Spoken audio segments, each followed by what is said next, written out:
Hello दोस्तों, नमस्कार। स्वागत है एक बार फिर से आप सभी के अपने प्रिय चैनल पर। दोस्तों आपको बता दें जो अभी की सबसे बड़ी खबर आ रही है, जहां चीन की सबसे नई और बड़ी चाल एलएसी के पास बिछाने जा रहा नया रेलवे ट्रैक भारत के लिए आखिर कितनी बड़ी टेंशन, बताएंगे दोस्तों। पूरी खबर आपको साथ ही साथ बताएंगे। जहां ऑस्ट्रेलिया में हिंदू मंदिर में तोड़ फोड़ पर एक्शन में जयशंकर जी ऑस्ट्रेलियाई विदेश मंत्री के साथ की बैठक, साथ ही बताएंगे जहाँ भारतीय नौसेना ने कर दिया अब तक का सबसे बड़ा ऐलान। जी हाँ दोस्तों, बताएंगे क्या है वो ऐलान, तो साथ ही हर तरह की जानकारी बताने वाले हैं दोस्तों। तो आराम से बनेगा वीडियो के अंत तक। और अभी खबरों में आगे बढ़ने से पहले हमेशा की तरह अगर आप भी मानते हैं कि मेरा भारत महान है और भारतीय सेना पर पूरा भरोसा है और पूरे विश्व में भारतीय सेना नंबर 1 और बेहतरीन सेना है, तो इस वीडियो को भी कर दीजिए लाइक, चैनल को कर दीजिए सब्सक्राइब, बेल आइकन दबाइए, साथ ही कमेंट बॉक्स में लिख दीजिएगा जय हिंद। जी हाँ, तो चलते हैं पहली और सबसे बड़ी खबर की तरफ, जहाँ चीन की सबसे नई चाल एलएसी के पास बिछाने जा रहा नया रेलवे ट्रैक आखिर भारत के लिए कितनी बड़ी टेंशन की बात है, बता दें। चीन अपनी विस्तारवादी नीति को लेकर आगे बढ़ने से बाज नहीं आ रहा है। ड्रैगन नई रेल बिछाने की तैयारी में है, जिसने भारत के लिए फिर से चिंता खड़ी कर दी है। दरअसल ये railway track line of actual control और विवादित अक्साई चीन से होकर गुजरेगा। इस नए रेलवे प्लान का खुलासा तिब्बत स्वायत्त क्षेत्र बोले तो TAR सरकार की ओर से किया गया है। एलएसी के पास ड्रैगन की ये गतिविधि भारत और तिब्बत दोनों के लिए ही चिंता का विषय है। इसी साल 12 जनवरी को सेना प्रमुख जनरल मनोज पांडे जी ने चीनी गतिविधियों को लेकर बहुत बड़ी जानकारी दी थी। उन्होंने बताया था कि एलएसी पर चीन को सैन्य टुकड़ियों की संख्या में वृद्धि हुई है। मालूम हो कि अक्साई चीन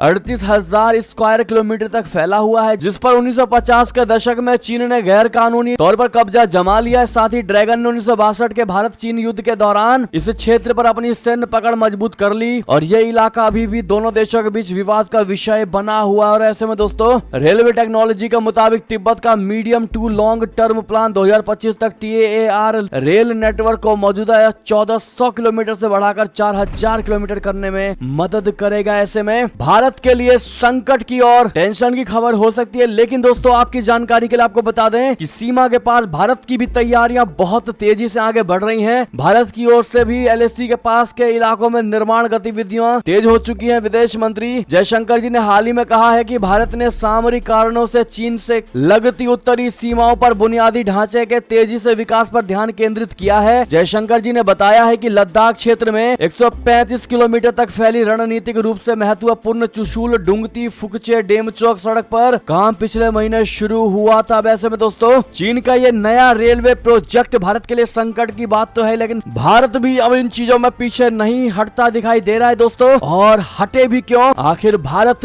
अब वो 2014 से पहले का भारत नहीं रहा। अगर आप भी मानते हैं तो कमेंट में दोस्तों मेरा भारत महान हमेशा की तरह कहना मत भूलिएगा। चलते हैं अगली बड़ी खबर की तरफ, जहां ऑस्ट्रेलिया में हिंदू मंदिर में तोड़ फोड़ पर एक्शन में जयशंकर जी ऑस्ट्रेलियाई विदेश मंत्री के साथ की बैठक, बता दें। भारतीय विदेश मंत्री जयशंकर जी ने शनिवार को इस बात पर जोर दिया है कि ऑस्ट्रेलिया में भारतीय समुदाय को निशाना बनाने वाली कट्टरपंथी गतिविधियों के खिलाफ सतर्कता की आवश्यकता है। उन्होंने खालिस्तानी समर्थकों द्वारा देश में हिंदू मंदिरों में हुई तोड़ फोड़ के मद्देनजर ये बात कही। अपने ऑस्ट्रेलियाई समकक्ष पेनी वोंग से मुलाकात के दौरान जयशंकर जी ने उक्त टिप्पणी की। जयशंकर जी ने वोंग के साथ कई मुद्दों पर विचार विमर्श किया। मुलाकात के बाद जयशंकर जी ने ट्वीट किया कि हमारे द्विपक्षीय एजेंडे पर आगे बढ़ने का उल्लेख किया। भारतीय समुदाय को लक्षित करने वाली कट्टरपंथी गतिविधियों के खिलाफ सतर्कता की आवश्यकता पर जोर दिया। एक दिवसीय यात्रा पर यहाँ आए जयशंकर जी ने वोंग के साथ बातचीत के दौरान कहा कि वो जल्द ही नई दिल्ली में उनका स्वागत करेंगे। ऑस्ट्रेलिया के 3 हिंदू मंदिरों में तोड़फोड़ की हालिया घटनाओं के संदर्भ में उनका ये बयान आया। ऑस्ट्रेलिया में पाकिस्तान के इशारे पर खालिस्तानी समर्थकों ने कुछ दिनों पहले कथित तौर पर रेफरेंडम का आयोजन किया था। हालांकि इसे स्थानीय स्तर पर कोई खास तवज्जो नहीं मिली और पूरा आयोजन मजाक बनकर रह गया। जी हाँ, अब ऐसे में दोस्तों जयशंकर जी ने हिंदू मंदिरों पर हो रहे आक्रमण और तोड़फोड़ के समय में दोस्तों ऑस्ट्रेलिया की जो यात्रा की ओर से ये साफ झलकता है कि जयशंकर जी ने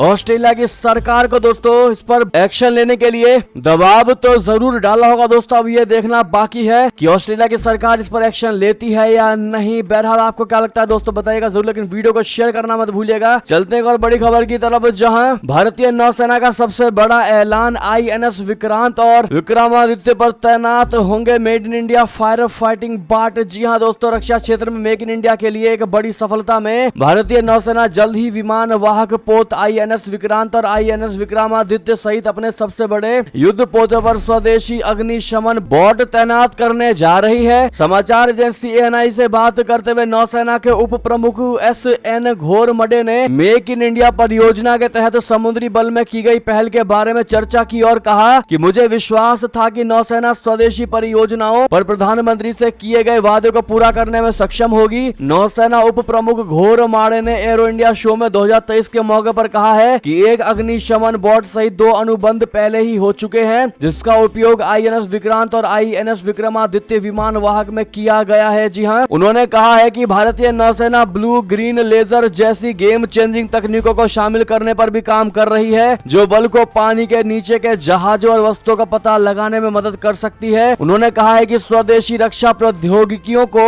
बढ़ावा देने के लिए IDX कार्यक्रम भारतीय नौसेना के लिए एक बड़ी सफलता रही। ऐसे में दोस्तों INS विक्रांत और विक्रमादित्य पर made in India fire fighting boat जो तैनात होने जा रहे हैं, इसके लिए ऑल द बेस्ट जरूर कह दीजिएगा अपनी भारतीय नौसेना को। चलते हैं एक और बड़ी खबर की तरफ, जहां शहबाज शरीफ के नंबर 3 के मंत्री ने अवाम के सामने कबूल दिया पाकिस्तान का इतना बड़ा सच। कहा पाकिस्तान पहले ही डिफॉल्ट हो चुका है। जी हां दोस्तों, सबसे बड़ा खुलासा किया गया है मंत्री द्वारा। पाकिस्तान के रक्षा मंत्री ख्वाजा आसिफ ने बड़ा खुलासा कर दिया है दोस्तों कि पाकिस्तान पहले ही डिफॉल्ट हो चुका है। उन्होंने आरोप लगाया है कि इसके लिए पाकिस्तानी सेना, नौकरशाही और राजनेता सभी जिम्मेदार हैं। ख्वाजा आसिफ का यह बयान ऐसे वक्त में आया है दोस्तों जब पाकिस्तान आर्थिक संकट से गुजर रहा है। रिकॉर्ड मुद्रास्फीति और गंभीर रूप से कम हुए विदेशी मुद्रा भंडार ने पाकिस्तान के सामने कंगाली का संकट खड़ा कर दिया है। पाकिस्तान का आर्थिक संकट इतना गंभीर है कि इस बार अंतर्राष्ट्रीय मुद्रा कोष ने भी तुरंत मदद की जगह मुश्किल शर्तों को की फेर हिस्त पकड़ा दी है। तो वहीं संयुक्त अरब अमीरात और सऊदी अरब ने भी पाकिस्तान की मदद करने के नाम पर हाथ खड़े कर दिए हैं। इसी बीच पाकिस्तानी रक्षा मंत्री ख्वाजा आसिफ ने सियालकोट में एक समारोह को संबोधित करते हुए कहा कि आपने सुना होगा कि पाकिस्तान दिवालिया हो रहा है या डिफॉल्ट हो रहा है। ये डिफॉल्ट पहले ही हो चुका है। हम एक दिवालिया देश में रह रहे हैं। रक्षा मंत्री ने कहा है कि स्थिर देश बनने के लिए अपने पैरों पर खड़ा होना जरूरी है। हमारी समस्याओं का समाधान देश के भीतर है। IMF के पास पाकिस्तान की समस्याओं का समाधान नहीं है। उन्होंने कहा कि पाकिस्तान में कानून और संविधान का पालन न होने के कारण सत्ता प्रतिष्ठान, नौकरशाही और राजनेताओं सहित सभी मौजूदा आर्थिक गड़बड़ी के लिए जिम्मेदार हैं। जी हाँ, अब दोस्तों जब देश का खुद रक्षा मंत्री ये बात कह रहा है दोस्तों, तो आप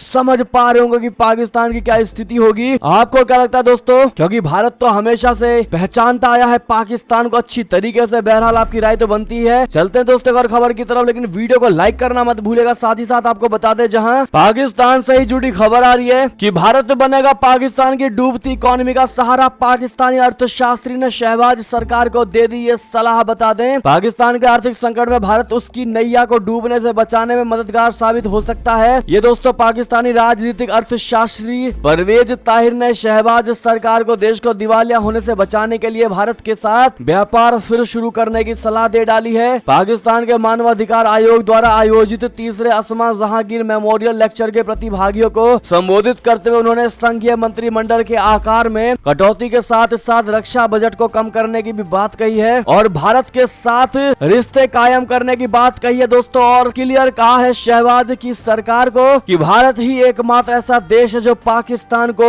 उसकी डूबती अर्थव्यवस्था को बचा सकता है, वो भी जब चाहे तब। ऐसे में उन्होंने सलाह दी है शहबाज को कि किसी भी कीमत पर भारत के साथ बातचीत को आगे बढ़ाए और भारत के साथ व्यापार को आगे बढ़ाए। बहरहाल दोस्तों, क्या पाकिस्तान के लिए इतना आसान होगा कि वो भारत के साथ दोस्ती बढ़ा सकता है और व्यापार कर सकता है? दोस्तों आपको क्या लगता है बताइएगा जरूर। और वो क्या कंडीशंस होगी जिस पर भारत भी राजी हो जाएगा? आपको जो भी लगता है बताना मत भूलिएगा। चलते हैं अगली बड़ी खबर की तरफ, जहां रशिया का S-350 मिसाइल सिस्टम कितना है ताकतवर, आखिर भारत को खरीदना चाहिए या नहीं? जी हाँ दोस्तों, बता दें भारत को कर रहा है रशिया ऑफर ये मिसाइल सिस्टम पैट्रियट से की जा रही है। इसकी तुलना बता दें, भारत को चीन और पाकिस्तान दोनों से खतरा है। ऐसे में भारत अपनी सुरक्षा को चाक चौबंद बनाने के लिए स्वदेशी हथियारों के अलावा विदेशों से भी बड़ी संख्या में हथियारों की खरीदारी करता है। इसी बीच दोस्तों रशिया ने भारत को अपने S-350 वितयाज मिसाइल सिस्टम का ऑफर दिया है। रशिया ने वितयाज मिसाइल सिस्टम को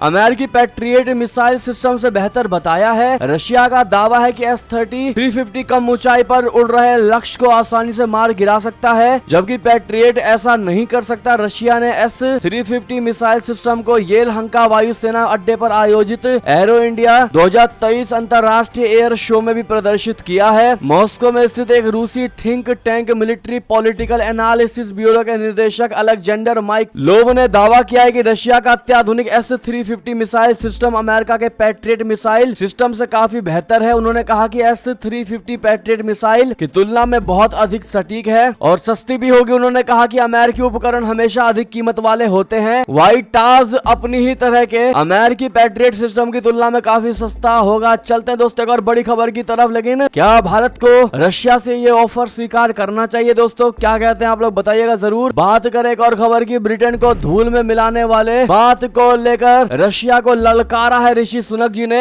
ऋषि सुनक ने कहा यूक्रेन को दे देंगे दुगना हथियार। जी हाँ, यूक्रेन युद्ध को लेकर पहली बार रशिया और ब्रिटेन पूरी तरह आमने सामने आ गए हैं। दोनों देश एक दूसरे को धमकी और ललकार देने लगे हैं। अभी हाल ही में यूक्रेन ने कहा था कि यदि उसे ब्रिटिश मिसाइलें मिल जाती हैं तो वो इनका इस्तेमाल क्रीमिया को उड़ाने में कर सकता है। इस पर रशिया आग बबूला हो गया था। जवाब में रशिया ने कहा था कि यदि यूक्रेन ने ब्रिटिश मिसाइलों का इस्तेमाल क्रीमिया या रूस पर करने की गलती की तो वो ब्रिटेन को धूल में मिला देगा और ब्रिटेन को नरक में जलना होगा। रशिया ने कहा कि अब वो मानेगा कि ब्रिटेन प्रत्यक्ष रूप से युद्ध में उसके सामने आ गया है। रूस की इस धमकी के बाद ब्रिटेन के प्रधानमंत्री ऋषि सुनक ने कड़ी प्रतिक्रिया जाहिर करते हुए कहा है कि ये वक्त यूक्रेन को 2 दुगनी सैन्य सहायता देने की है। जाहिर है कि ऋषि सुनक के इस बयान से पुतिन के अंदर की चिंगारी और भड़केगी। ऐसे में दोनों देशों के बीच जंग के हालात बनने से रोक पाना मुश्किल हो जाएगा। जी हाँ दोस्तों, ब्रिटेन के प्रधानमंत्री ऋषि सुनक ने विश्व के नेताओं से यूक्रेन सैन्य सहायता दुगनी करने की अपील करते हुए शनिवार को कहा है कि अतिरिक्त हथियार एवं सुरक्षा गारंटी अभी युद्ध की विभीषिका झेल रहे इस देश को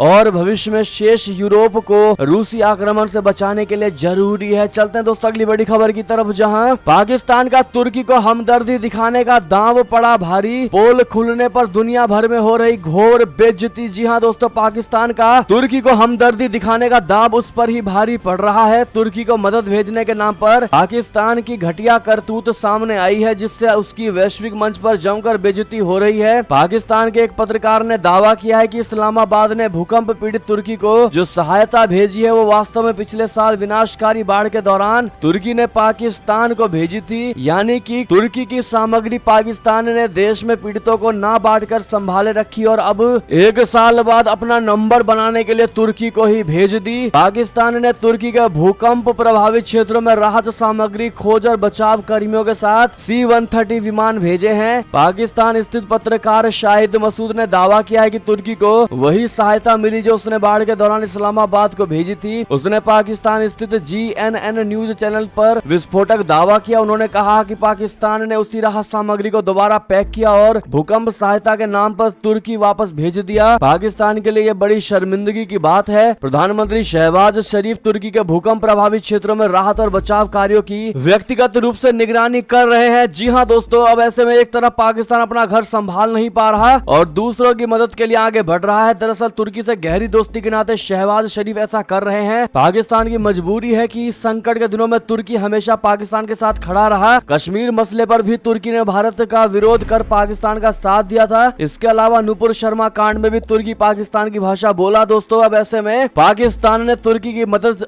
जरूर की दोस्तों, लेकिन वो मदद तुर्की की थी और तुर्की को ही वापस कर दिया गया। ऐसे में पूरे विश्व में पाकिस्तान की जमकर किरकिरी हो रही है दोस्तों और शहबाज शरीफ को लोग ट्रोल कर रहे हैं। बहरहाल अब इस पर आपकी जो भी निजी राय हो कमेंट में लिखकर अवश्य बताइएगा। चलते हैं दोस्तों एक और बड़ी खबर की तरफ, जहां अगले हफ्ते भारत का दौरा करेंगी अमेरिकी वित्त मंत्री येलेन। G20 बैठक में लेंगी हिस्सा। बता दें अमेरिका की वित्त मंत्री जेनेट येलेन अगले सप्ताह G20 के वित्त मंत्री और केंद्रीय बैंक के गवर्नरों की बैठक में शामिल होने के लिए भारत जाएंगी। इस दौरान यूक्रेन में युद्ध और मजबूत, अधिक लचीली और वैश्विक अर्थव्यवस्था की चुनौतियों से जुड़े मसलों पर चर्चाएं होंगी। वित्त विभाग ने शुक्रवार शाम को एक बयान में इसकी जानकारी देते हुए कहा है कि येलेन भारत यात्रा के दौरान 23 फरवरी को दिल्ली में एक संवाददाता सम्मेलन को भी संबोधित करेंगी। वो G20 की बैठक में यूक्रेन में रशिया की अवैध घुसपैठ समेत अन्य चुनौतियों को देखते हुए अमेरिका और वैश्विक अर्थव्यवस्था के लचीलेपन पर चर्चाएं करेंगी और वित्त विभाग की प्रमुख प्राथमिकताओं पर प्रकाश डालेंगी। चलते हैं दोस्तों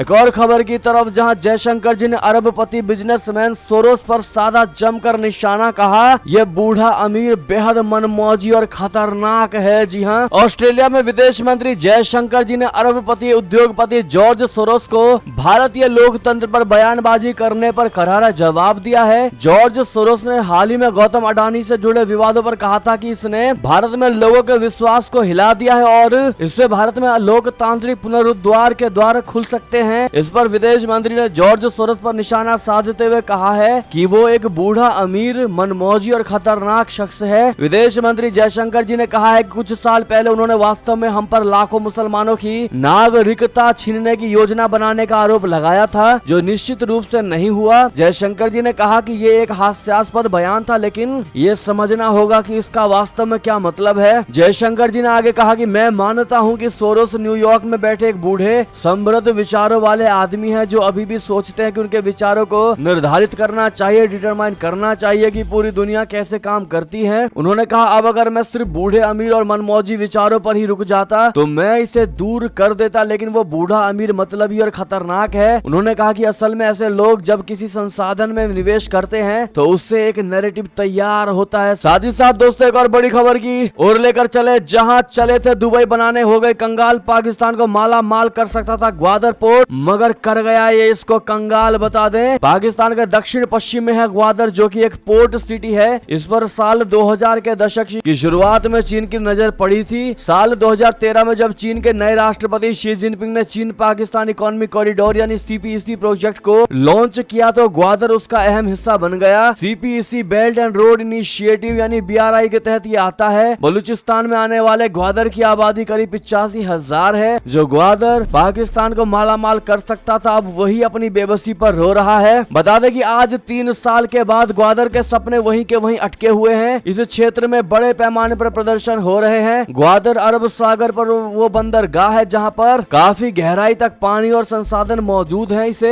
CPEC के ताज में नगीना कहा गया था। जो जगह कभी दुबई के तौर पर बढ़ने वाली थी, वहां पर अब अफरा तफरी मची हुई है। यहाँ के नागरिकों की माने तो उन्हें पीने का साफ पानी नहीं मिल रहा है और साथ ही दूसरी सुविधाएं भी उनके पास नहीं है। जी हाँ, चलते हैं दोस्तों अगली बड़ी खबर की तरफ, जहां ईरान को परमाणु बम बनाने से रोकने के लिए हर विकल्प खुला। जी हाँ, क्या तेहरान पर सर्जिकल स्ट्राइक करने जा रहे हैं नेतन्याहू। बता दें इजराइल ने कहा है कि वो ईरान को परमाणु हथियार बनाने से रोकने के लिए सभी विकल्पों को खुला रखे हुए है। इजराइल ने मांग की है कि अंतर्राष्ट्रीय समुदाय ईरान के उन्नत हथियारों के प्रसार को रोकने के लिए हर संभव प्रयास करे। ईरान और विश्व शक्तियों के बीच 2015 के परमाणु समझौते को फिर से लागू करने को लेकर पिछले साल सितंबर से गतिरोध बना हुआ है। पश्चिमी देशों ने ईरान पर अनुचित मांग करने का आरोप लगाया है। उनका दावा है कि सभी पक्ष एक समझौते के करीब दिखाई दे रहे थे, लेकिन कोई सफलता न मिलने के कारण ईरान ने अपने परमाणु कार्यक्रम को विकसित करना जारी रखा है। ईरान के परमाणु हथियार को इजराइल ने अपने अस्तित्व के लिए खतरा बताया है। जी हाँ दोस्तों, बात करें एक और बड़ी खबर की, जहां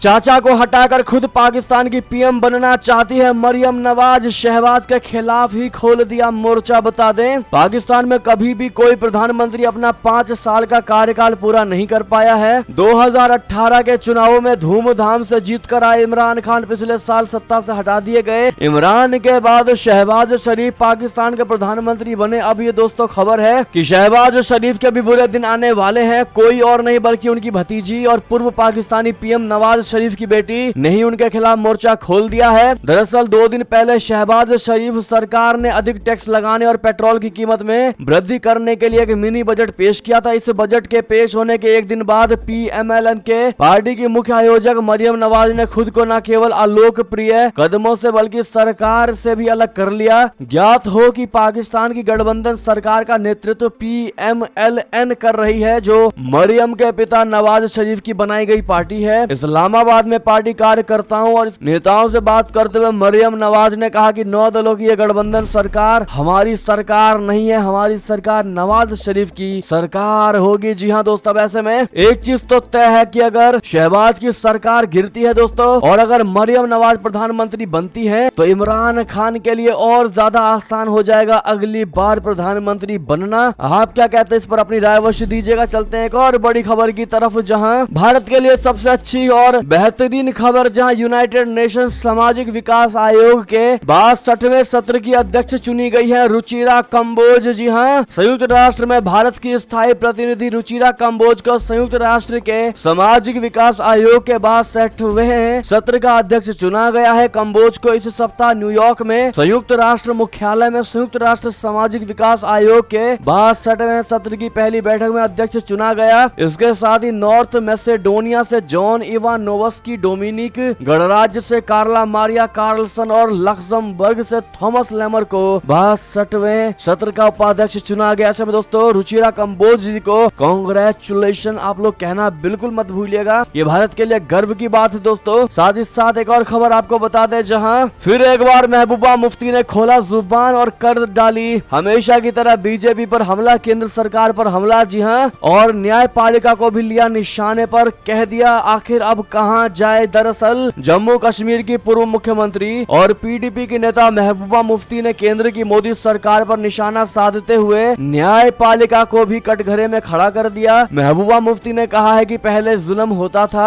तो लोग अदालत के पास जाते थे, अब कहां जाए। पीडीपी नेता ने कहा है कि धारा 370 खत्म करके बीजेपी ने ये सवाल खड़े कर दिए हैं। महबूबा मुफ्ती ने कहा है कि इसी सुप्रीम कोर्ट ने पहले फैसला दिया था कि अनुच्छेद 370 के साथ कोई छेड़छाड़ नहीं करेगा। गोगोई राज्यसभा सांसद बन गए, ये सब क्या हो रहा है। एक गरीब के पास आखिरी उम्मीद अदालत होती है, अगर आप ही ऐसा करेंगे तो हम कहां जाएंगे। महबूबा मुफ्ती ने जम्मू कश्मीर प्रशासन द्वारा सरकारी जमीन पर अतिक्रमण के खिलाफ अभियान चलाए जाने को लेकर भी निशाना साधा। उन्होंने कहा कि दिल्ली और मुंबई हर जगह बीजेपी सरकार मलिन बस्तियों को नियमित कर रही है, लेकिन जम्मू कश्मीर में वे गिरा रहे हैं। ऐसे में दोस्तों हमेशा की तरह महबूबा मुफ्ती जब अपना मुंह खोलती है दोस्तों तो केंद्र सरकार को ना घेरे, ऐसा तो हो ही नहीं सकता। बहरहाल हमेशा की तरह आप लोग भी महबूबा मुफ्ती का असली प्लेस ऑफ लिविंग क्या है दोस्तों कमेंट में लिखकर अवश्य बताइएगा। अगर इतनी ही भारत से इनको दिक्कत है तो आप लोग क्या कहते हैं। चलते हैं अगली खबर की तरफ, जहां दक्षिण चीन सागर में तनाव के बीच फिलीपींस की चीन को सबसे बड़ी चेतावनी, कहा हमारे बॉर्डर से बस दूर रहना। जी हां, दक्षिण चीन सागर में चीन के साथ जारी समुद्री तनाव के बीच फिलीपींस का बड़ा बयान सामने आया है। फिलीपींस के राष्ट्रपति फर्डिनेंड मार्कोस जूनियर ने शनिवार को कहा है कि वे अपने देश का 1 इंच भी नहीं खोएंगे। उनकी ये टिप्पणी दक्षिण चीन सागर में बीजिंग के साथ जारी समुद्री तनाव को लेकर आया है। इस सप्ताह दक्षिण पूर्व एशियाई राष्ट्र ने बीजिंग की आक्रामक गतिविधियों का विरोध किया है, जिससे दक्षिण चीन सागर पर लंबे समय से चल रहा क्षेत्रीय विवाद भड़क उठा है। मार्कोस ने एक कार्यक्रम में कहा कि देश ने भू राजनीतिक तनाव को देखा है जो शांति के हमारे आदर्शों के अनुरूप नहीं है और देश, क्षेत्र और दुनिया की सुरक्षा और स्थिरता के लिए खतरा है। साथ ही साथ दोस्तों ये थी अब तक की सारी बड़ी खबरें। आपको हमारी खबर कैसी लगी, आशा करता हूँ बहुत अच्छी लगी होगी। अगर थोड़ी भी अच्छी लगी तो इस वीडियो को भी अपने भाई बंधुओं में, व्हाट्सएप, फेसबुक, ट्विटर के जरिए पूरे भारत में शेयर करना बिल्कुल मत भूलिएगा। और अभी कर दीजिए इस वीडियो को लाइक, चैनल को कर दीजिए सब्सक्राइब, बेल आइकन दबाइए, साथ ही कमेंट बॉक्स में लिख दीजिएगा जय हिंद जय भारत। तो मिलते हैं आपसे अगली बड़ी खबर में, तब तक के लिए आप सभी का बहुत बहुत धन्यवाद। जय हिंद जय भारत।